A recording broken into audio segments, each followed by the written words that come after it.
I, BUNJA DARBOE. I, BUNJA DARBOE. Do swear that. Do swear that. I will speak the truth. I speak the truth. The whole truth. The whole truth. And nothing but the and nothing but the truth. So help me God. So help me God.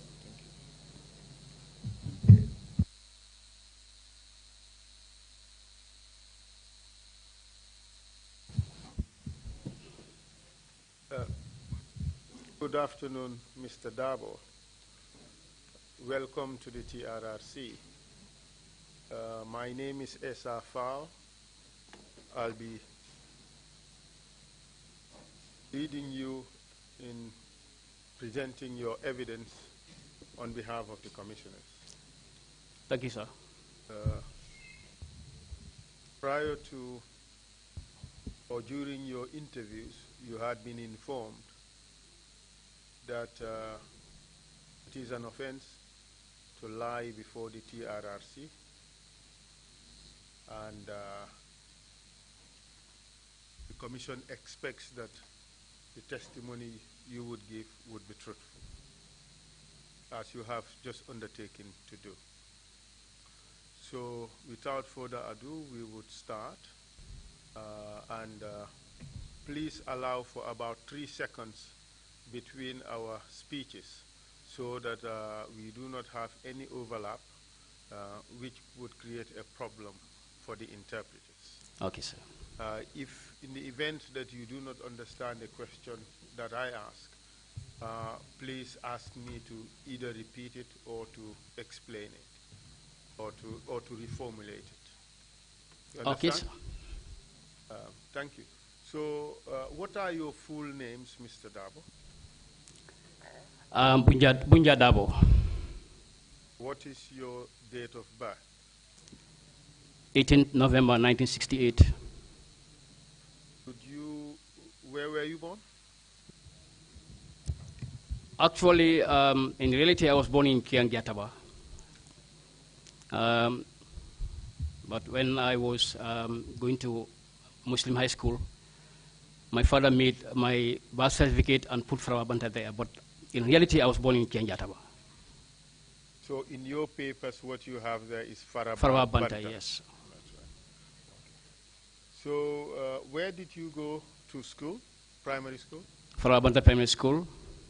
And can you give us a brief biographical information? Okay. I went to Farabanda Primary School from 1975 to 1979, and then went to Methodist Primary School in Banjul, where I started my common entrance examination. And I went to Muslim high school in 1981. From 81 to 86, I was in Muslim high school, where I graduated, and then I did some work with one community-based program sponsored by an NGO.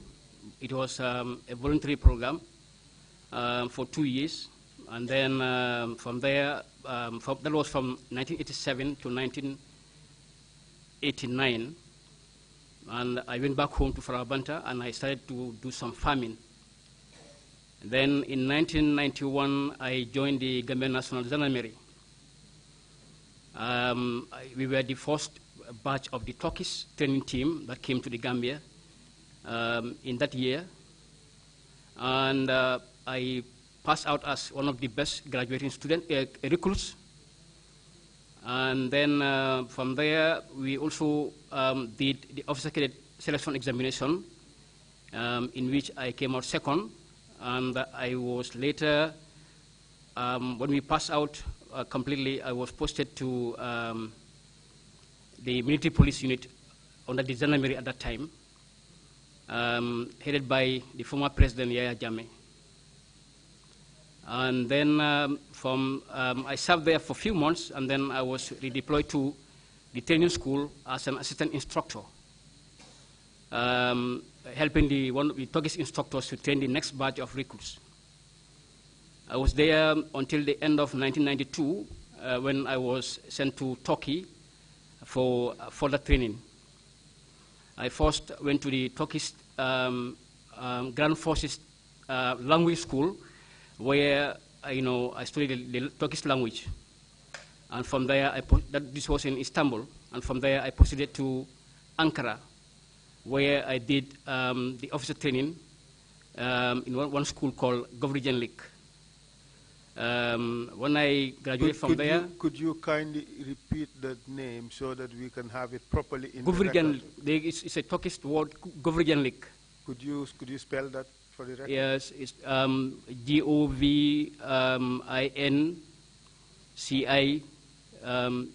C-I-K. C-I-V-I-K. L-I-K. Govrijenlik. Proceed, please. Okay, so actually, when I returned to the Gambia, I realized that there was this amalgamation between the Gambia Police Force and the Gendarmerie. This was in 1994. I returned to the Gambia in 1994, around the month of April. And in May, I was on this embarkation leave, and we resumed in June. So I was posted to the police headquarters. Under the police division, I was an assistant division commander. My commander was Jibril Diouf. And I served there briefly, and I was later posted to Bara Police Division under the command of Sankumbaji. Actually, from there, then I was there when the coup happened, 1994 coup. It found me at the Bara Police Station. So later I was, after when the coup happened, I was called by some of my colleagues who actually went to Fajara Barracks. They were also deployed to different police stations before, police posts before. But when the coup happened, they happened to go to Fajara Barracks. And they called me and they said they are there and that I should join them there. So I went there. I went to Fajara Barracks. What exactly were they doing in Fajara Barracks? Well, I think, the Fajara Barracks was the home of the Gendarmerie. So obviously, when the coup happened, most of us didn't like, being moved from the Gendarmerie to the police, obviously. Because when I was in Turkey, I even wrote a letter to the Daily Observer at that time, and then I was actually saying that it was a security mistake to amalgamate the police, Gendarmerie to the police. Instead, it should have been the opposite. And I told my command. And what would have been the opposite? No, actually, the police would have been, trained just like the Gendarmerie were trained. Instead of, using a trained force like the Gendarmerie to be amalgamated to the police. So that was, to me, that was a security mistake. And I sent that letter to the Daily Observer, and it was published.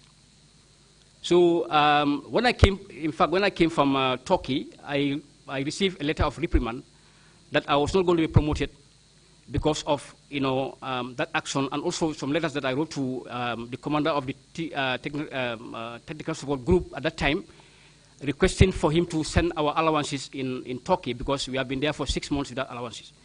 So those letters were not very pleasing to the command at that time, and then they sent me a reprimand letter. I received the letter on the 8th of July, 1994, at the Bara Police Station, where I was stationed at that time. And then when I read the letter, the letter said that I was not going to be promoted until they certified that my conduct and discipline, is okay before they can promote me to rank of ASP at that time. So, so most of us were not happy with the amalgamation. So when the coup happened, some of my colleagues actually reported to Fajara Barracks because that was the home of the Gendarmerie. So when they went there, they stayed there, and then I also came and joined them there in Fajara Barracks. So in August, we were there until August. And when you moved from your post to Fajara Barracks, how did you explain just abandoning your post?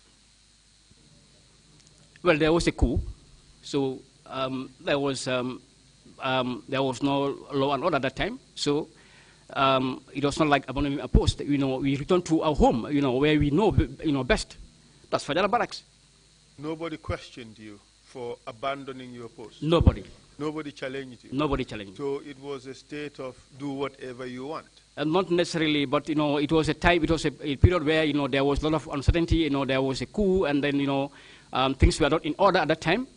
So, when my colleagues went to Fajara Barracks, they called me and I joined them there. So that's how it happened.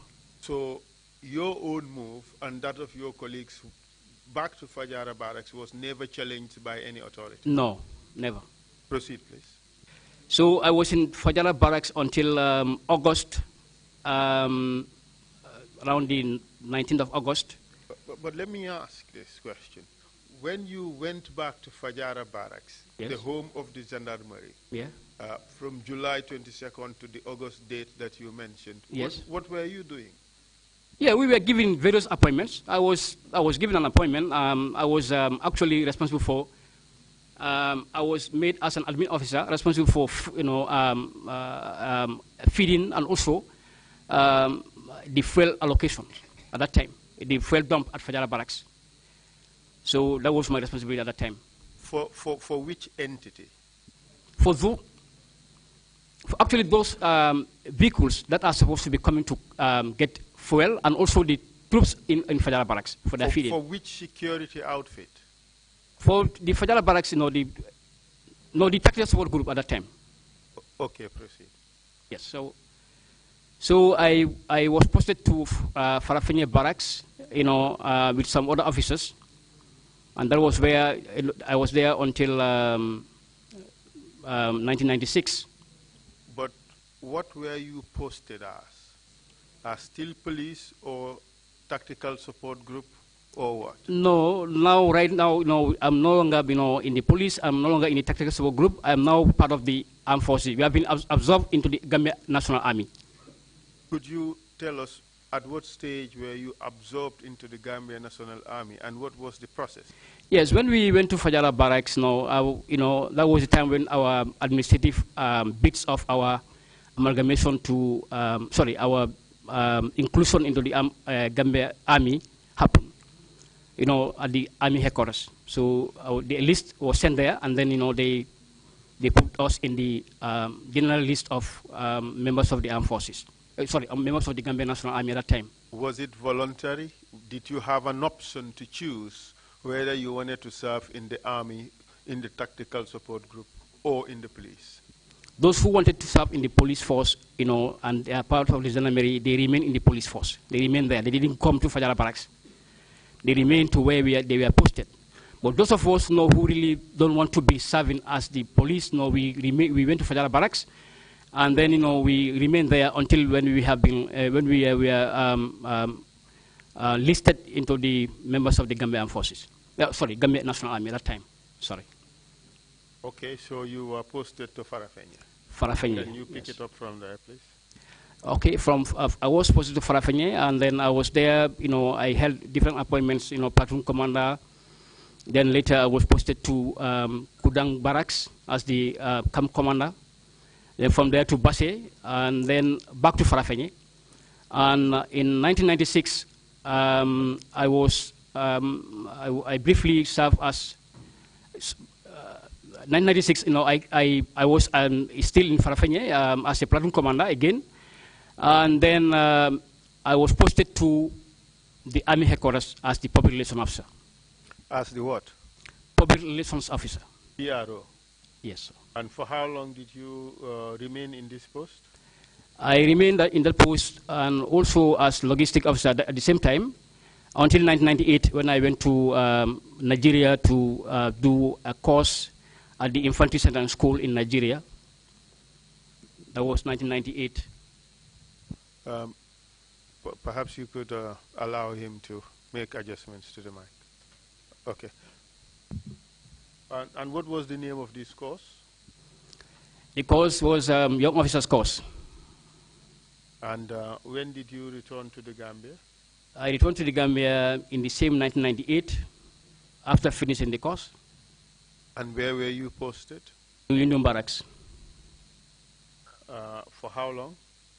Well, I was at Unum Barracks for about a few months. Then I was posted to Katong, and I served in Katong for about a month, and then returned to Unum Barracks again. And then in August 1998, the same August, I was posted again to Farafenye as adjutant. And did you remain in Farafenye or you moved to some No, I was in Farafenye until August of 1999. I was reposted again as public relations officer. And what was your position and rank in the year 2000? I was a captain. And did you have occasion to go abroad during this period? Yes, of course. I went to Sierra Leone on a peacekeeping mission on the UN called UNAMSIL from 2000 to 2001.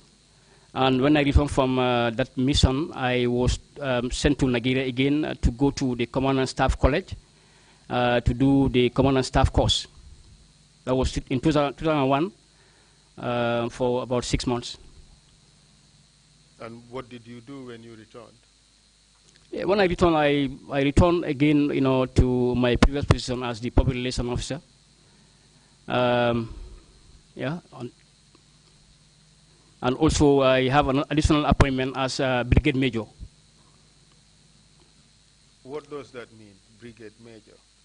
Brigade major, I was a brigade major for the newly formed Gambia National Guard at that time. Brigade major is the one who is responsible for the operation of the National Guard, the operational plannings, the trainings, and so many other issues pertaining to operations and training, of course. Is there a difference between National Guards and State Guards? The State Guards are under the National Guard. So they are directly under the National Guard. Okay, and what else? What other units constitute the National Guard? You said the State Guard is a component of the National Guard. What other units are there in the National Guard? You have the State Guard and the Guards Battalion. These two battalions, comprise the National Guard. And what's the role of the Guards Battalion? It was basically formed, to actually level up, with the performance of the. It's like supposed to be used as the crowd control unit of the armed forces. For instance, if there is any natural disaster, if there is any, for instance, there is an issue in the Gambia and the police could not be able to contain it, the National Guard will be moved in, to contain such events, for instance. So they are formed based on that position. But now the Guards Battalion, the State Guard is basically for the protection of the president at that time. So the Guards Battalion, is it a standing unit or is it an ad hoc unit? No, it is a standing unit. It's a battalion of its own. Okay, good. So the National Guard, the Guards Battalion and the State Guards together constitute the National Guards. Exactly. Okay, thank you very much. So in 2004 and 2005, what was your rank? I was a captain. And did you have occasion during this period to go abroad again? Yes, I had the chance to go to Liberia for a peacekeeping mission also on the UN, called UNMIL. I served there from 2004 to 2005. And what happened to you when you returned? Yeah, when I returned, it was when I realized that some of my juniors were promoted to a rank of major, but I was left out. Myself and Permendi, also another senior officer, I was the most senior captain at that time, and then followed by the President CDS, Masane Kinte was next to me, at that time, and then followed by Permendi. So myself and Permendi were sent to for this peacekeeping mission in Liberia. So upon our return, we realized that some of our juniors have been promoted to a rank of major, but myself and Permendi were left out. So when we came, I actually asked why we were not promoted, and I was told that they did the promotion examination. I said, okay, so give us the examination for us to do also. So they did not give us the examination until after about 8 months. So when we did the examination, we passed. Myself and Permendi passed the examination very well, but still we are not promoted. So then I was appointed as the military assistant to the CDS. At that time, it was Asansar, Navy Captain Asansar. So I continued to serve, even with the rank of captain, while some of our juniors were with the rank of major. And for how long after that did Mr. Sar serve as CDS? He served as CDS, until I can't remember the exact month, but he was removed, and then Ndulcham, that was the time Ndulcham was appointed as the CDS. And I continued to serve with Ndulcham as well. So you maintained your position as assistant to the military CDS? Assistant, yes. Military assistant to the CDS. At this stage, could you give us an understanding of what the situation was like in the army? Level of morale and all that. Well, at the time, there was a lot of political interference in the administration of the armed forces.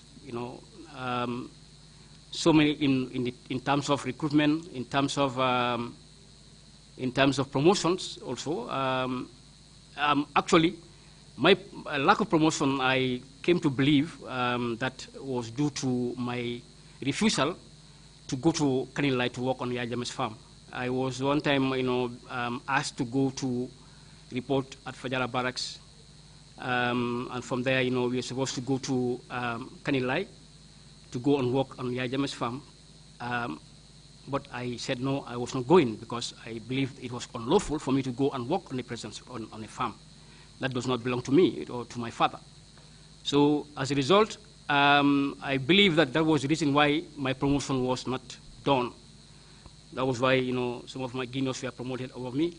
At this stage, was it normal that people be asked to go and work in the president's farm? Well, people, a lot of, officers and some soldiers used to go to Kanilai to work on the president's farm. But it's left to their own. I don't know whether they have. I don't think they have been forced. I don't know whether they have been forced. But to me, it was not proper. So that was why when I was asked, I did not turn up. I didn't go. So maybe that is the reason why I was not. I was left out in the promotion. Do you know whether there were other people like you who refused to go? No, I can't know for sure. No. But was this arrangement limited to the army for the people to be mobilized to go and work in the president's farm? No, I don't think so. A lot of people have been taken to Kanilai to work on the president's farm, not only the military. There are others who also went there. Other security forces also go there. So it is not only limited to the army. Like which units? We just want to get the information and put it on the record. Yes. So, like which other security units went to work in the president's farm? A lot of them, almost all the security forces used to send people there to go to work. That's not a secret in the Gambia. It's not a secret in the Gambia. Yes, but unless the evidence is put on the record, the commission would not know and would not have that evidence before. Yes, I'm just saying that no, a lot of them, the prisons, the police, the army, all of them, they used to go, send people to go and work on the president's farm, obviously. And you think that your refusal to go was the reason why your promotion was withheld? That was what I believe, because otherwise there was no reason why I was not supposed to be promoted, because I was not. If it's out of competence, we all know, who are the competent officers in the armed forces, in the armed forces, of course. So if it is, for how do you call it, for performance, I was not left out in performance, of course. So I believe that, my lack of promotion was due to the fact that I refused to go to work on the president's farm. That's my belief. But at this stage, you refused to go because you disagreed with the principle. Yes. That you should be made to go and do what appears to be forced labor. Exactly. Were there other problems in the army at this stage, apart from this particular one? Yeah, but I already told you that there are a lot of political interference. If there are political interference in the armed forces, of course, the army will not be the same, because if that happens, discipline, is actually thrown away, and then the morals of the officers and soldiers will be down completely, especially those who are prone to discipline, for instance, and good conduct. Their morals will be down. So it affects the output, obviously. So the political interference in the way the army runs, it was like the president at that time make the army as its own like entity, for instance. So it was a problem. What you were saying is really profound. It's significant. Yes. That the president used the army as his own. We want to understand that better. We want to know what is your basis for saying that. What are the elements that informed this particular opinion that the army belonged to the president? The president, appoints, the CDS the way he wants. He removes anybody he wants to remove. He orders the dismissal of anybody that he wants him to be dismissed from the armed forces. So, he just on that point, yeah. The promotion and the dismissals. Was there any order? Was there any established process which was used to do that? Or was it just based on his whims and caprices? Yeah, we have the what we call the terms and conditions of service that all the promotions and all appointments and all other issues were based upon. But as time goes on, that particular regulation, the terms and conditions of service, was put aside. So especially by who? By who? Of course, by the president. Of course, he was not following. He was not following the terms and conditions of service in actually, conditioning most of the CDS. They don't have the leverage to administer the army the way they want because of the interference there. So once you are appointed as the CDS, the president will have to tell you what to do because you don't have the leverage to administer the army the way you want it. So as a result, the political interference affects the army terribly. So now you have mentioned two important points. Yes. One is the forced labor. Soldiers were made to go and work in the farm of the president. The second one you mentioned is political interference, which led to indiscipline and so forth in the army. Could you proceed, please, with other points you may have with regards to the the state of morale in the army at the time? The moral of the troops, most of the ranks and files were not very okay, because they have seen a lot of things that are happening that were not right. But they can only complain. Give us examples. Pardon? Give us some examples. Like forcing soldiers to go to to work on the president's farm, making soldiers to go and be like cattle rearers, for instance, to go to work on presidents, like for instance in the how do you call it, in the bakeries and all that. They obviously some of them, they may not like it, but but they have no choice. They have been ordered to do things that they in the normal circumstances they would not like to do. And this was at the time when Durcham came in as CDS? No. I'm saying that no, most of these things happened after the 2006 coup. Most of the how do you call it, it's a build up to 2006 when Durcham came in 2005, later part of 2005 as CDS towards 2006. So, but most of these things happened even before his appointment.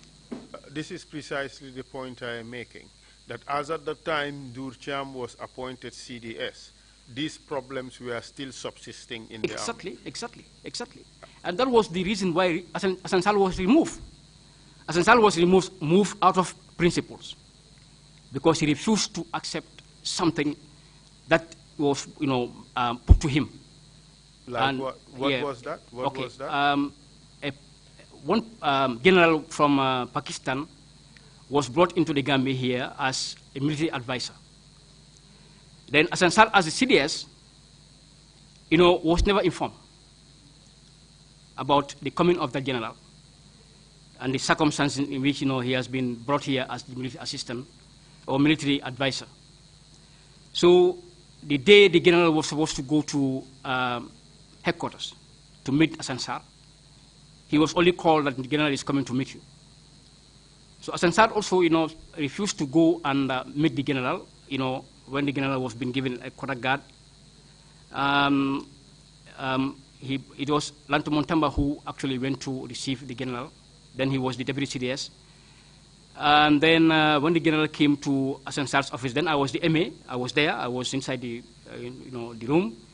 The chemistry was not very good among, between the general and Asansal. Asansal felt that it was a slap on his face, that he, being the CDS, a general was brought into this Gambia to become the military advisor, and he was never informed about it. So I think, that information of the lack of reception of the general might have been filtered to the State House. And when the general was supposed to go and meet the president, Asansal, as a CDS, was informed. Likewise, other heads of other services, like the National Guard commander. But then, when they went to State House, Asansal was told that, he was not allowed to attend the meeting. He was not allowed to attend the meeting. So, he returned. When he returned, he called me in his office, and he told me, I went to attend the meeting with the general, the general with the president, but I was not allowed to attend the meeting. I said, then, sir, something is coming up. Be prepared. So later, that day was the very day he received his marching order, that he was fired. So, and he left the office. He was leaving the office. He collected his personal belongings, and he told me, okay, I'm leaving. I'll go with the official car. When I reach home, I'll send the car with the driver, and then if I forget anything, you can send it to me. So he left me in the office, and he went home. He didn't, wait for, he just received the letter, and he just started packing, his things, and then he left. But he told me, if I forget anything in my office, that is personal, I will inform you so that you can send it to me. So that was how he was removed from office. Was he removed completely from the armed forces, or was he redeployed? Yes, he was removed completely from the armed forces. Was due process followed in the way in which he was fired? Well, he was just fired. No due process, of course. He was just fired. And this was the way in which things happened during that period? Of course, of course. A lot of officers have been just dismissed like that. You know, they couldn't even have their, how do you call it, their entitlements. Like in the case of Alpha Kinte, Captain Alpha Kinte, you were talking about Captain Babukar Keta, you know, Captain Demanjai. All these officers have been just dismissed just like that.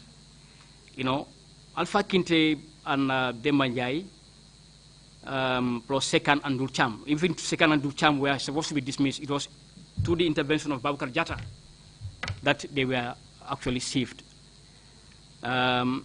So, because their only offense was that no, on the day of the election in 2001, we were on standby at the headquarters, and these 4 officers, they all live at mile 7. So in the morning, because we spent night there, in the morning they decided that they were going to take bath, and they come back to their respective houses in mile 7. Now they joined the same car, you know, just to minimize the consumption of fuel or whatever. So they went, you know, to mile 7. They took bath. They returned. Then the next day, after the election, after the victory celebration and everything, you know, a letter came for their dismissal. 4 of them. Why were they being dismissed? Yeah, because I think, you know, someone somewhere reported that, you know, he saw them, you know, moving. Maybe, you know, the report that was, you know, that the president was given probably, you know, was that, you know, they are up to something, for instance, you know, because otherwise there was no justification for that dismissal. They only went to take bath. So I was just telling you how things happened in the army in those days, in the armed forces in those days. So when Durcham took over as CDS, how did he respond to all these things that were happening? Well, when Durcham came as CDS, you know, he came with his own mindset. You know, Durcham has been appointed with his own mindset, you know, because there was no screening when you appointing people, you know, in those days. Durcham has. Could you say that again? There was no what? There was no screening to appoint a CDS. Just the president can just appoint, you know, somebody, you know, and then promoted the person and become the CDS. So Durcham came from National Guard as National Guard commander. When Asansal was fired, you know, even though Lantomon Tamba was lieutenant colonel at that time, you know, as a deputy CDS, he was not appointed. The president brought Durcham from being a National Guard commander. He was also a lieutenant colonel, promoted him to rank of colonel, and appointed him as CDS. So Durcham came with his own mindset. You know, when he came as the CDS, I was still working with him as the MA, as his military assistant. And in your assessment, what was this mindset? Okay. I came to know about Durcham's mindset when I wanted to tender my resignation from the armed forces. And why did you want to do that? Yeah, because I felt at that time that the army was not, you know, tenable for me to serve. I really wanted to resign. I had already contacted the Holborn College in UK, and I was communicating with them. I wanted to go and study, you know, law at the Holborn College at that time. I was having a foreign currency account at the Trust Bank at that time. And I told Trust Bank to send to wire some money to Holborn College, you know, as an initial payment for my subsequent, you know, admission. Was your objective just to go and pursue higher education, or you just felt that the army was no longer the place you wanted to be? No. I just felt that the army was no longer, you know, I felt that the army was no longer tenable for me. That was my feeling at that time. I really want to leave. Why did you have that feeling? Why? Because things are not going the right way. We are not going the right. We are not following any regulation. We are not just, the army was actually not the army that we envisaged at that time. So, for me, I decided to leave, to quit. And what was this all down to? You were using the word "we."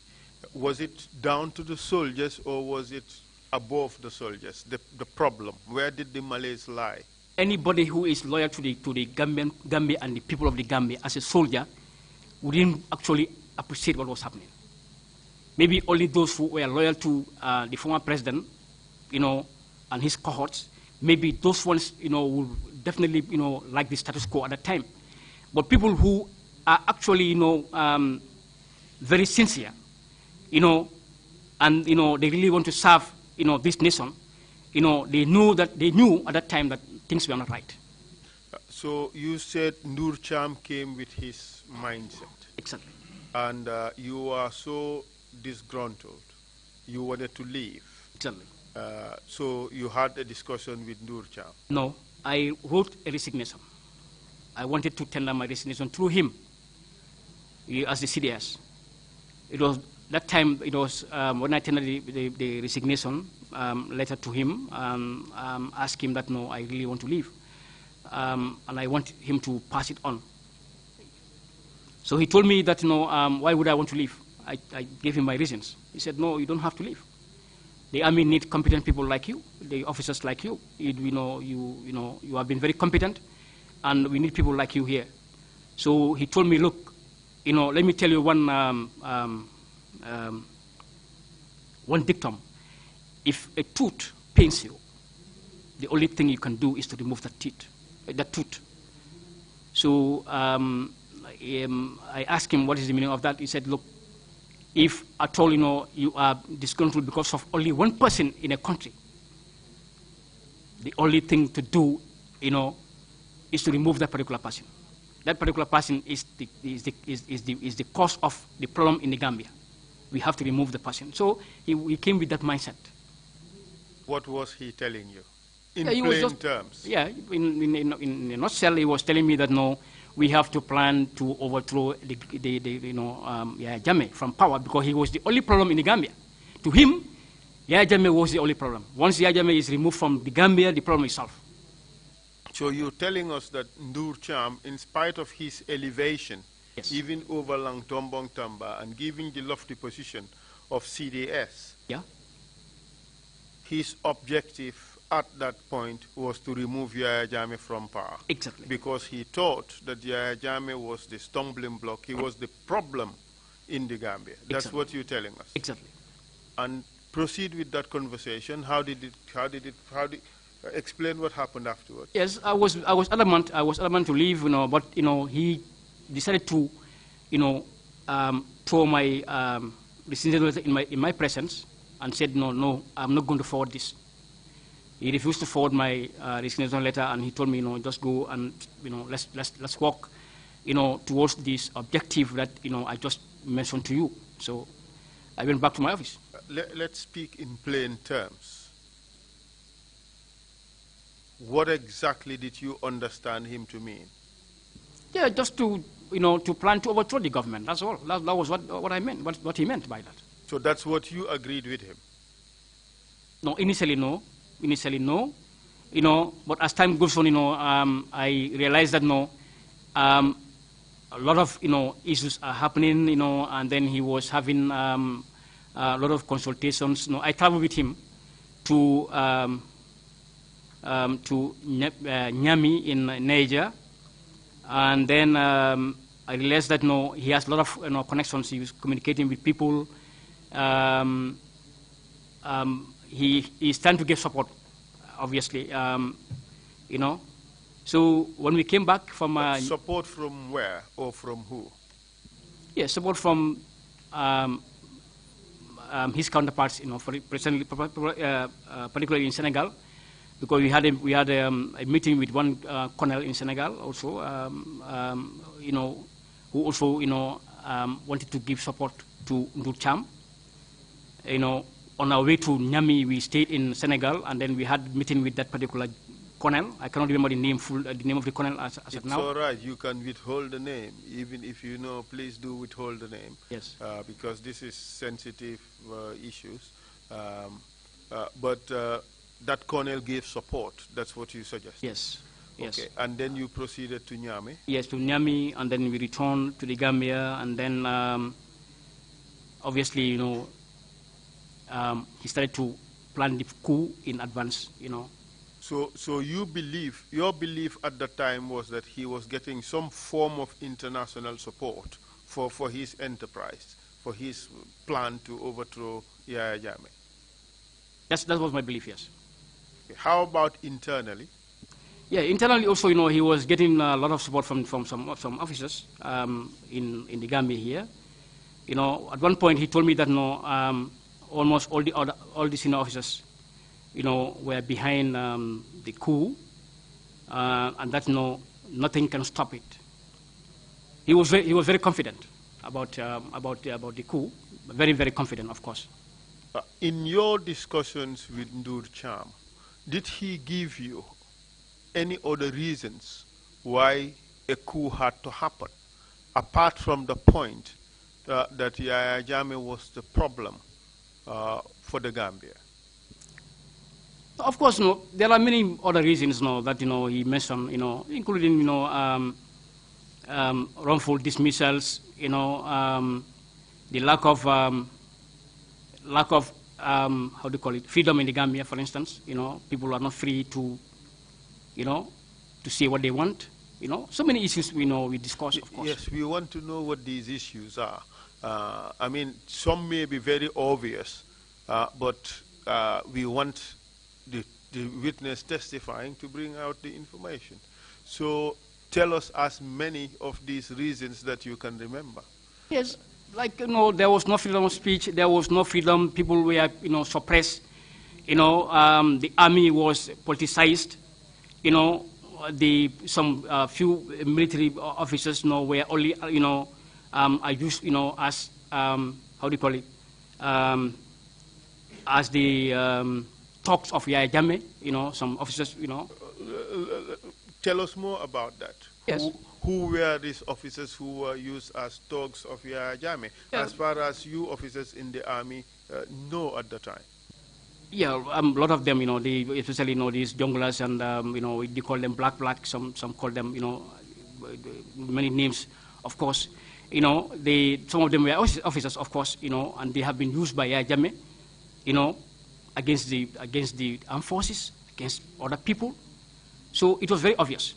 So all this, you know, actually was what actually, you know, made Ndur Cham to believe that, no, this man is the only problem, because he was the one who was actually doing everything.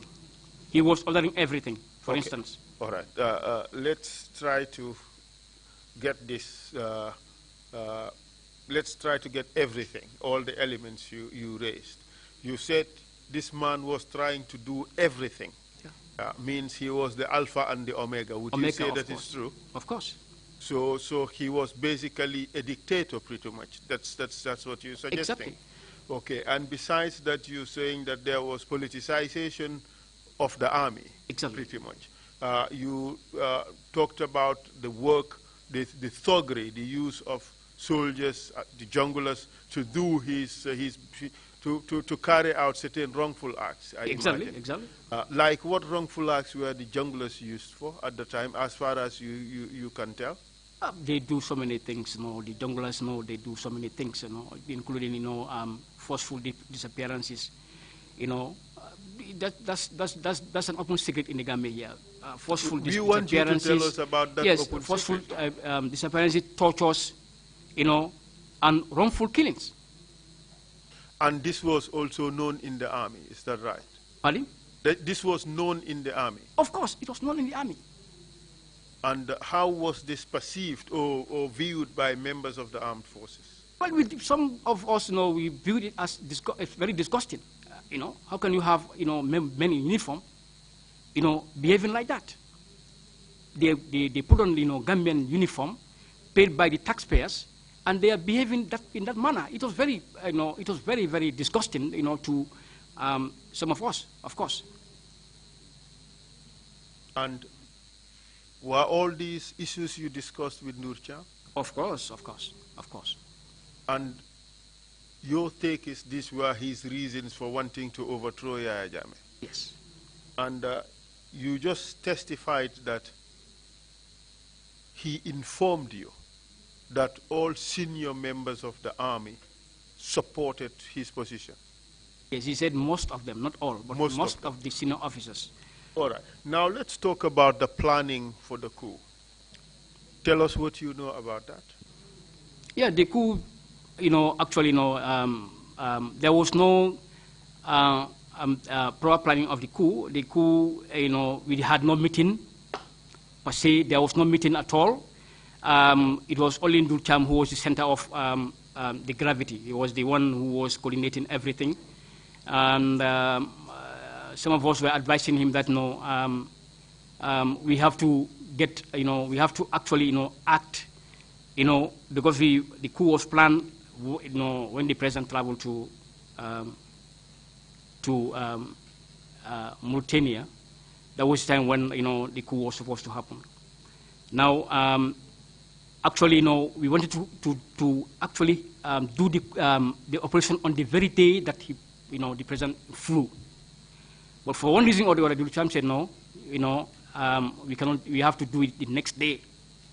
So that was a bit of adjustment, as to whether to do it on the very day that the president flew, to Mauritania, or the next day, because we believe that if the president flew to Mauritania and settled down, it will be very difficult for us to do the coup. We prefer a day that he flew, And the argument was held between who and who? Yeah, between Nurcham and few myself and few other officers, like yes, few other officers. Can you name names, please? Yes, like yeah, DARBOE, and also Wasa Kamara, also, Obviously, Wasa and DARBOE were not, at the same place when Nurcham was talking about this change of this thing. I was the one who informed them. I told them that obviously, the date has been changed,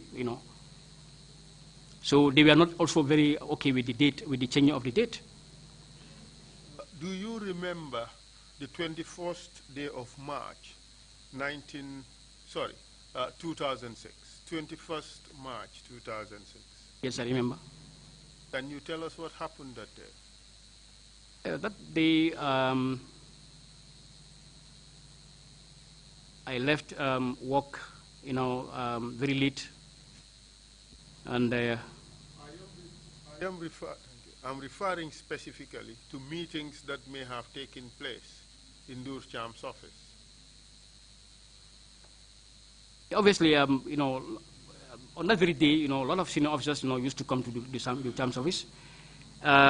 Specifically, Langton Montamba, you have Sadio Fofana, and also Mahmoud Sarr.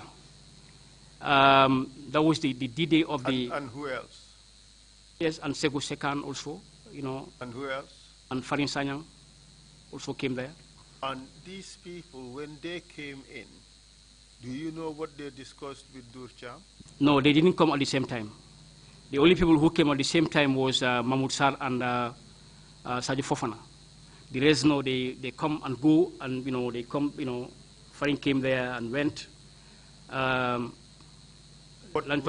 were you privy to the discussions between Nurcham and Langton Montamba? No, I found him in the office. They were discussing, but I didn't know what they were discussing. But I went to the office and I found them there. So, I took a file to Nurcham, and then I found Lantamon there, having discussion with Nurcham, but I didn't know what they were discussing actually. And then, yeah. Do you at any point know whether or not Langtombong was in the plan? I believe he was in for the planning, yes, I believe so. Your belief is he was part of the coup? Yes, of course. What was that belief based on? Yeah, because, when he was the deputy CDS, And when Dulcham said that no, most of the senior officers were part of this coup, and I saw them on the D-Day going to Dulcham's office, having discussion with him,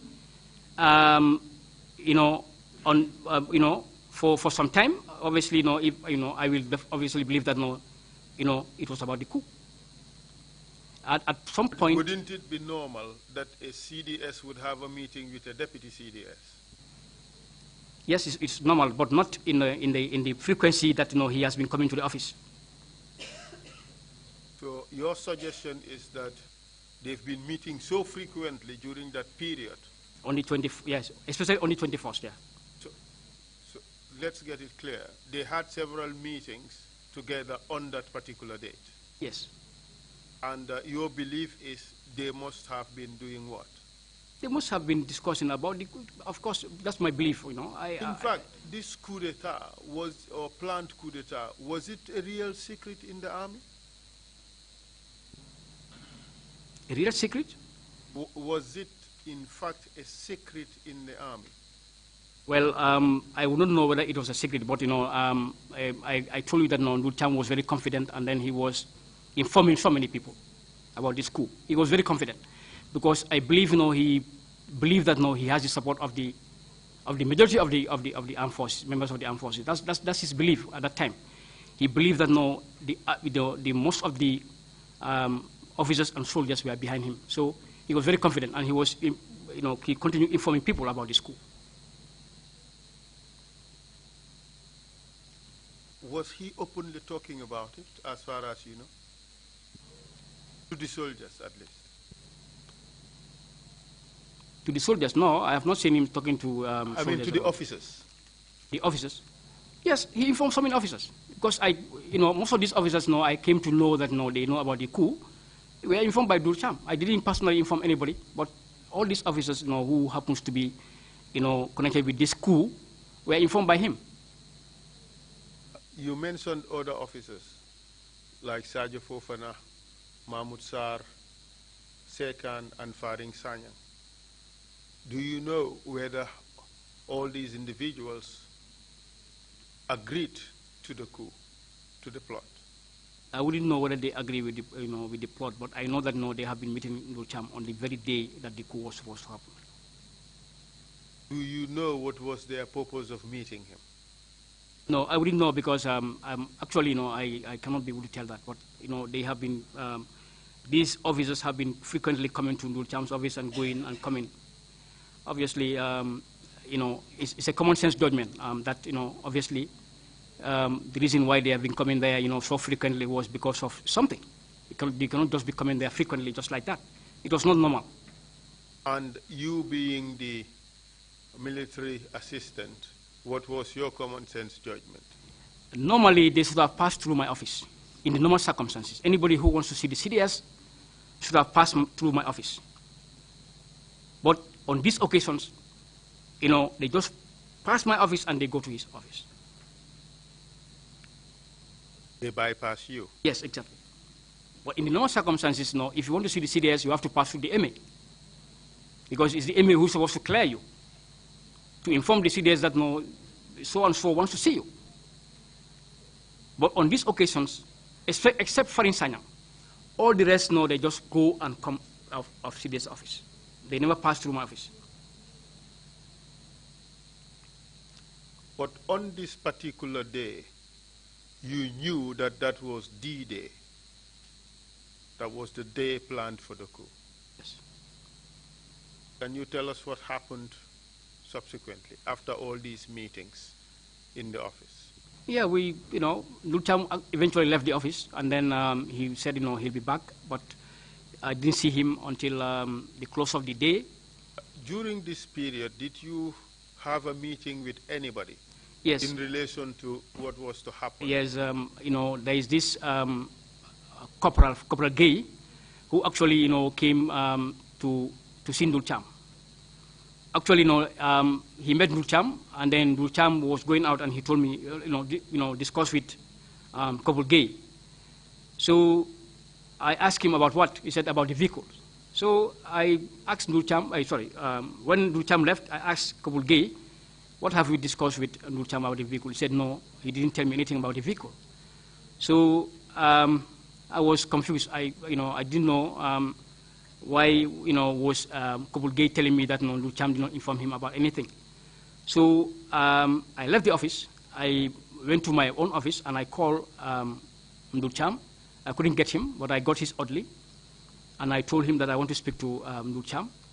And when I spoke with him, I asked him, I told him that Kopul Gay said you didn't tell him anything. He said, okay, just inform him. He's my nephew. Okay, so inform him about the need for the vehicles. He's my nephew. And did you and Nurcham have a common understanding of what those vehicles were to be used for? No, I didn't know at that time. No, because I never discussed about any vehicle issue at that time. Except when he told me that no, you discussed with this person about the vehicles. That was why when I asked Kopul Gay, what the vehicles were, So when I asked Nurcham, he said, just for the operation of, just tell him for the operation of the coup. That was when I knew that the vehicles were meant for the operations of the coup. Precisely, that is what I meant. Yes, exactly. You and Nurcham had a common understanding what the vehicles were to be used for. Exactly, yeah. After my discussion with Kopul Gay. During your discussions with Nurcham while Kopul Gay was living, wouldn't that be the... Kopul Gay, I left Kopul Gay while Kopul Gay was waiting? No, I left Kopul Gay in Nurcham's office. I went to my office and I called Nurcham and I asked him about what he discussed with this man, because the man is saying that they didn't discuss anything.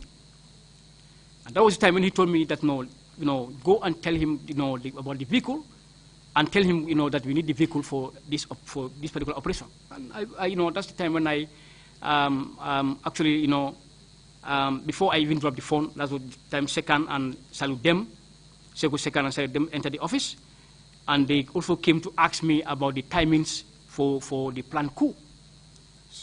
So essentially, you had agreed with Nurcham that you would inform Kopul Gay that the vehicles were needed for the operation that was to happen later, correct? Yes. It was at that time that Sekan and somebody else and them arrived, right? Exactly. Okay. Tell us about the conversation with Sekan. Yes, Sekan came to find out from me the actual date, actual timing for the operation. I told him, no, go and ask Nurcham about it, because he will tell you the exact timing. I cannot tell you that. I cannot tell you. So he left the office and he never returned. But at this stage, Sekan knew that a coup was in the making. Of course. How about them? Them also knew about it. Was it you who informed them? No, it was Nurcham who informed them. So prior to their arrival at your office, they were already in the picture that a coup was going to take place. Exactly. Do you know whether they supported, they gave their agreement to the coup or not? Yeah, I later came to realize that they were actually sheep in wolf clothing. They were not sincere. They were not very sincere. So it came to be known later that they were only they were dictators. But as at the time you spoke to them, they appeared to you as willing participants. Exactly. So tell us what happened after that, after all that conversation.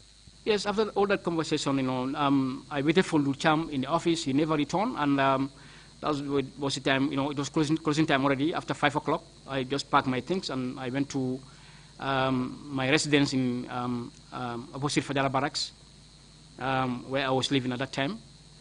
So I met my wife, there, with the kids. My kids were, they wanted me to play for them this, how do you call it, this cartoon, and I played it for them, and then, they were watching. So my wife called me, and she told me that, she had a dream, and she was trying to explain to me the dream, but before she could finish, narrating the dream, I had a call, and the call came from Farin Sanyang, and Farin told me that, the coup, has been leaked, and that, I should make all necessary preparations to, to leave the country.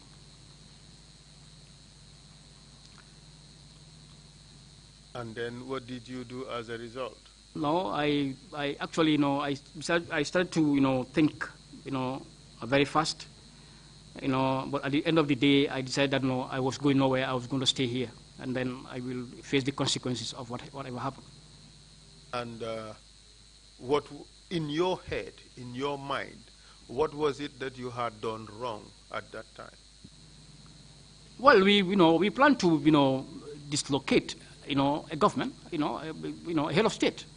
So obviously, if it fail, of course there are consequences, So, but I was prepared to face those consequences, of course.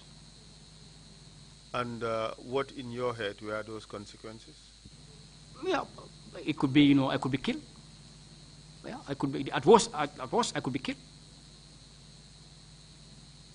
So you knew that overthrowing a government was unlawful? Not an undemocratic government. The government, if it is democratic, of course, but to me, that government was not democratic. So you think, in your own mind, that because that government was undemocratic, of course, it was fair game, you could overthrow that government? Of course, a government that is not undemocratic, obviously, it's not serving the interests of the people of the Gambia. So, and also it's not serving the interests of the armed forces. So that government is not a government that should be left, to continue, of course. That was what was in my mind at that time. Was that your own opinion, or was it an opinion that was very common in the officer corps of the Gambia National Army?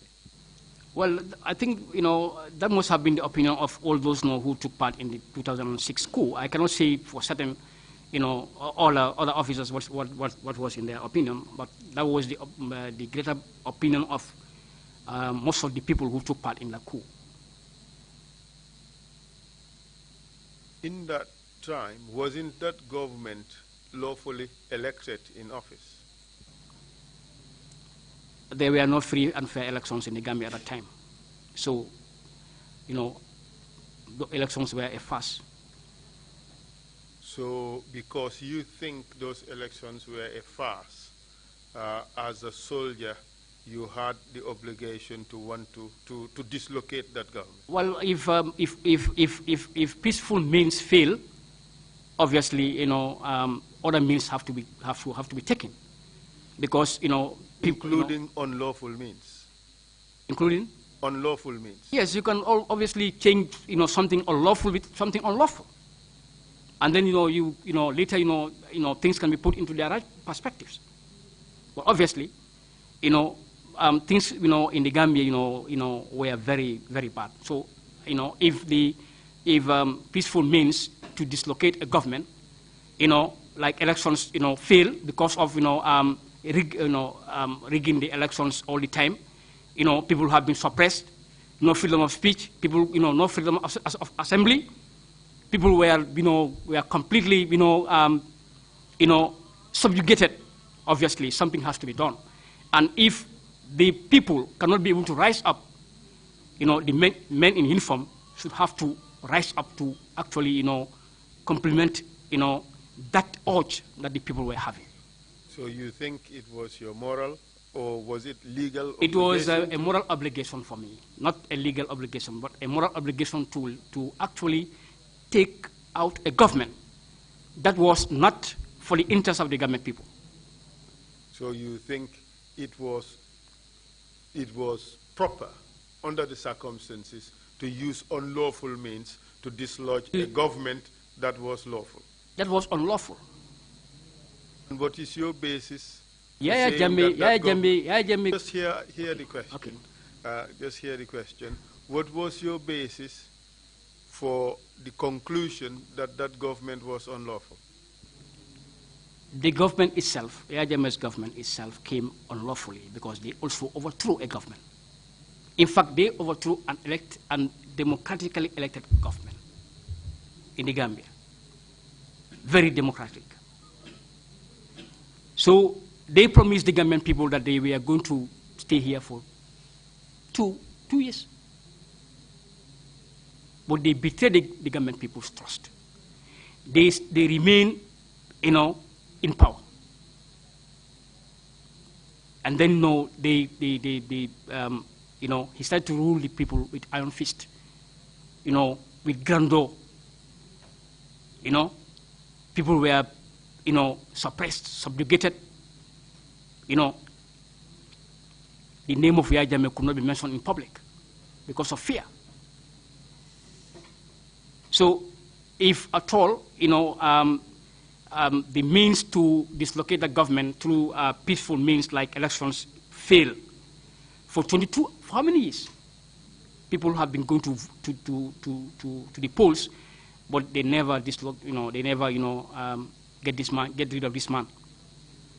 So when all those things happen and then nothing happens, then something needs to be done. And that was, when Ducham actually, informed me about this thing, of course, I wanted to leave the army at that time. But, I decided that, it was a gaining cause for me to also participate, to actually get rid of, that man, from government, obviously. So essentially, you believe that the armed forces have an obligation to overthrow a government, or to overthrow a government it considers to be bad government for the people. That's your belief? They have a moral obligation. This kind of issues don't, not only in the Gambia, these kind of issues happen. In other parts of the world, it happens. In Turkey, the thing is, what I'm trying to drive at here yes. is to try to understand the mindset of the officers of the Gambian National Army. Is this view prevalent that if there is a bad government, a government that you believe is not working in the interest of the people, you believe that it is your responsibility as soldiers to remove that government forcibly? As a last resort, if all political means could not be, were used, and that government, could not be, the bad governance continued, and the people could not rise up, because if the people rise up against Yahya Jammeh, what he did, he wouldn't have done that. But because people were suppressed, people could not rise up. Couldn't the army have protected the people to rise up and demand change through democratic means? You are citing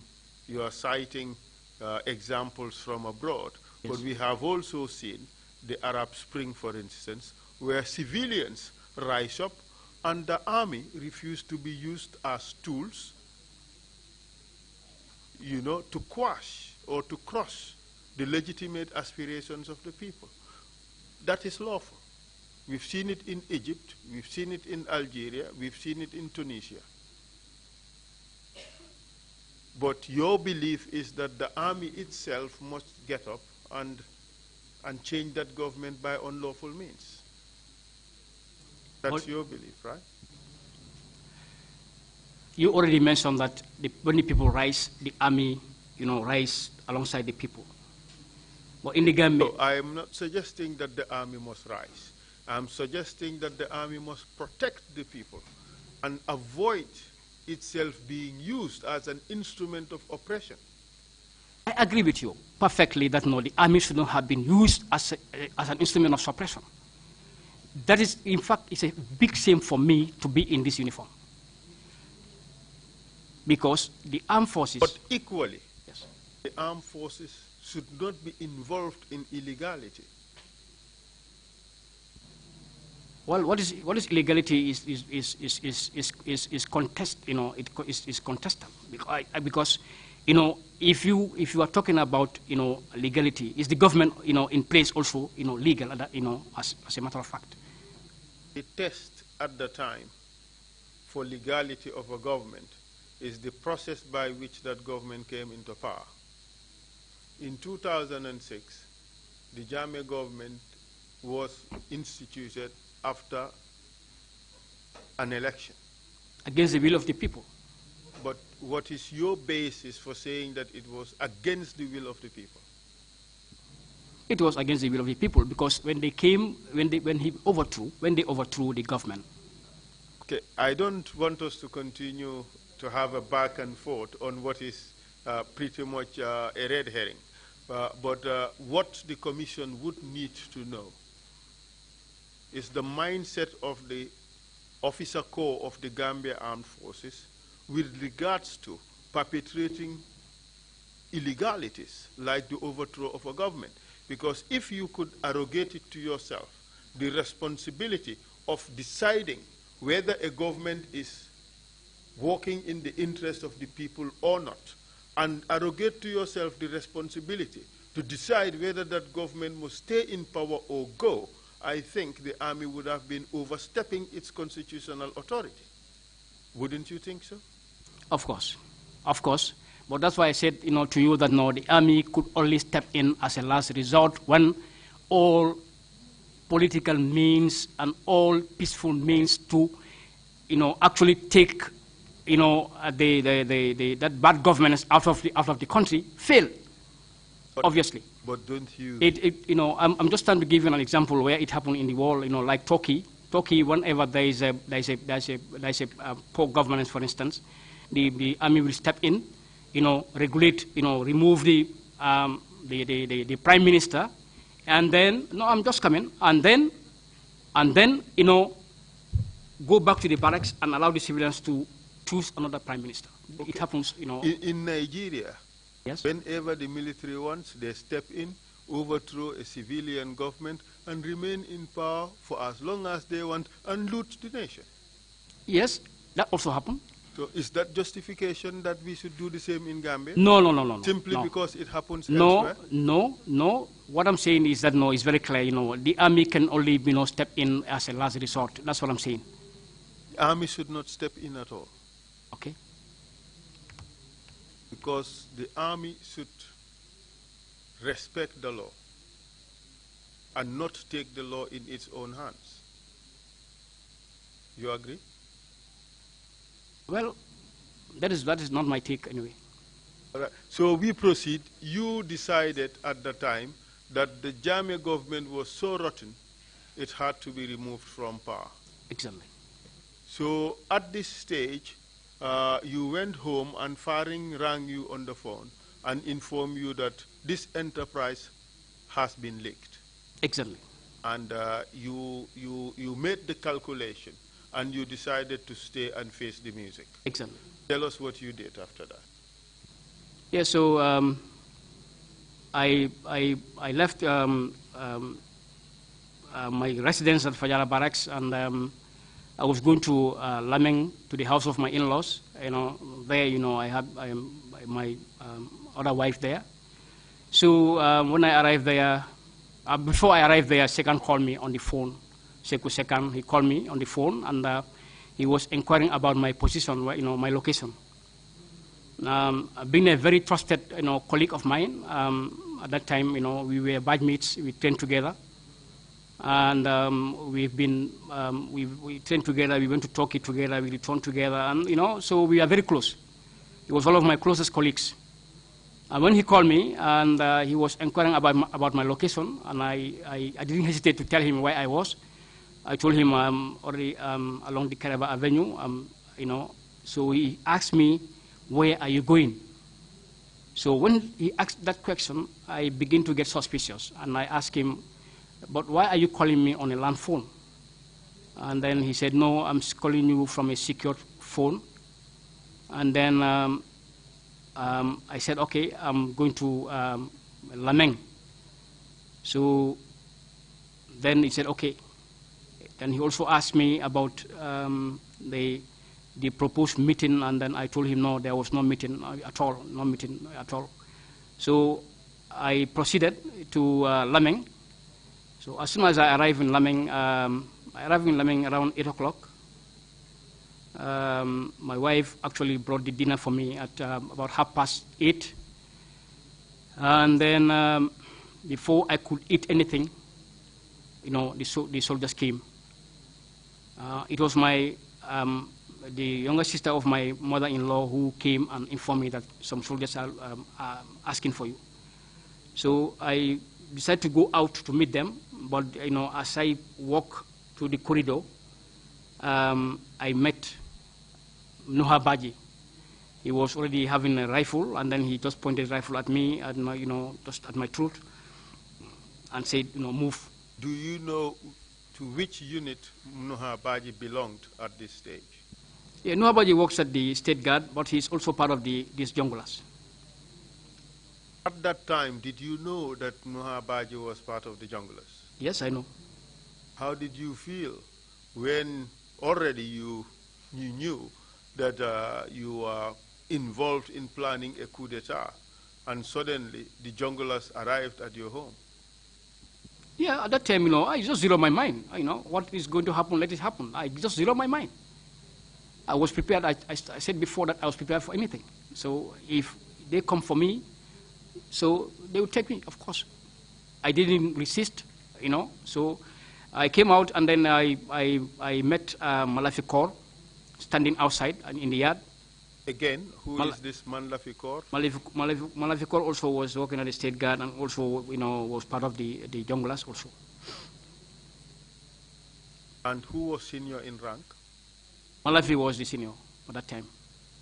And then what happened after that? Yes, when I came out, I met Malafi Kaur. Malafi Kaur saw me, and he turned his back. He turned, and then he gave me his back. He didn't want to look at me in my eyes, and then he said, I asked him, what happened? He said, I'm here to arrest you. So I said, who gave you the orders? He said, no, there is no need, we have to go. So he led, and I followed, and Nuha Baji followed behind me. Was it only two of them who came for you? No, the two of them came inside the compound. There was a vehicle parked at the gate of the compound, and there are other soldiers who were waiting at the vehicle. So when I came out, they pushed me inside the vehicle. By that time, my in-laws and my wife, they already came out to find out what was happening. So my wife was even crying, and then I told her to go back to the house and just remain calm. So I entered the vehicle, and then I was sandwiched, and then the vehicle departed. In between who and who? I was sandwiched between Nuha Baji and another soldier. I couldn't be able to tell who is that soldier, but he's also one of the arresting officers also. And then Malafi Kaur was sitting in the front seat of the vehicle. It was a double cabin vehicle. And then it has a mounted AAG, that's anti-aircraft gun on top. Were you armed at this stage? No, I wasn't armed.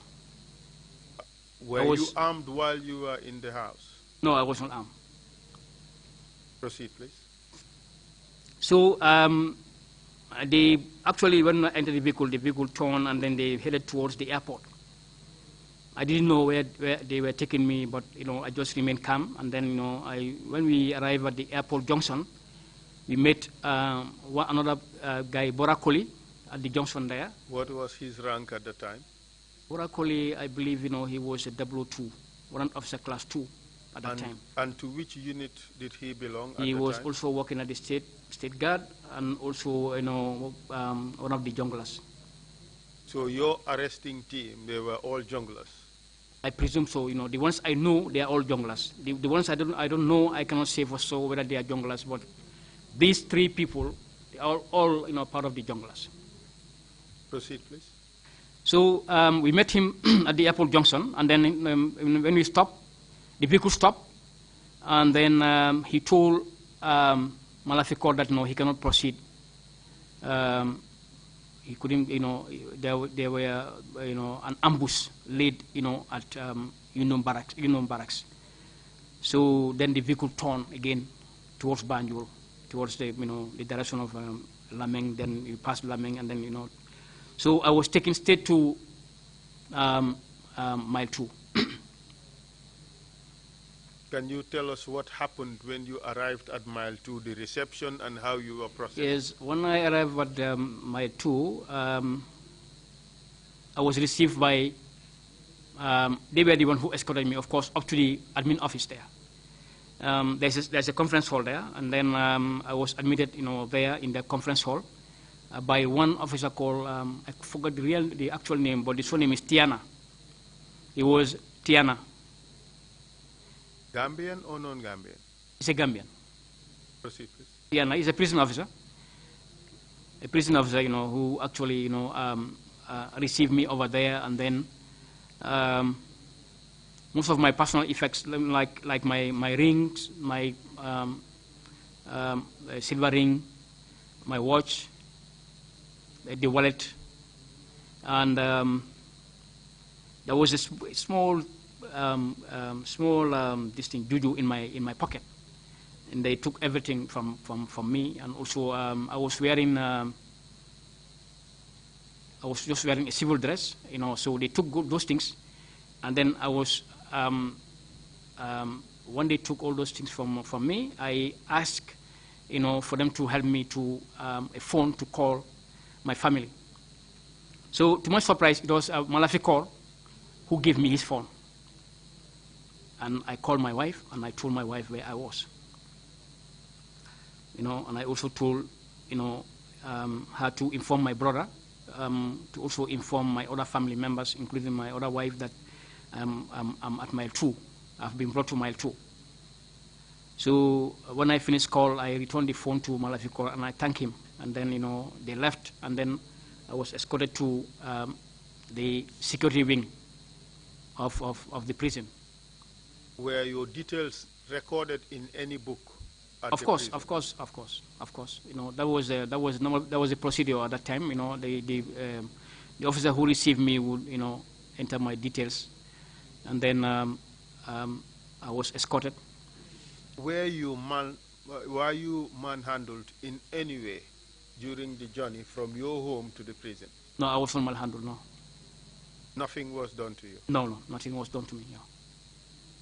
When your belongings were taken, were you left with your clothes? Yes, I was left with my clothes, yes. And then you were... Well, the only thing was that the belt, I have to remove the belt, and then I have to use a rope to tie around my waist, to hold the trouser. And then you were taken to the security wing? Yes, I was taken to the security wing. Which security wing were you taken to? Security wing, I was taken to cell block number 5. When you arrived there, did you find other soldiers there?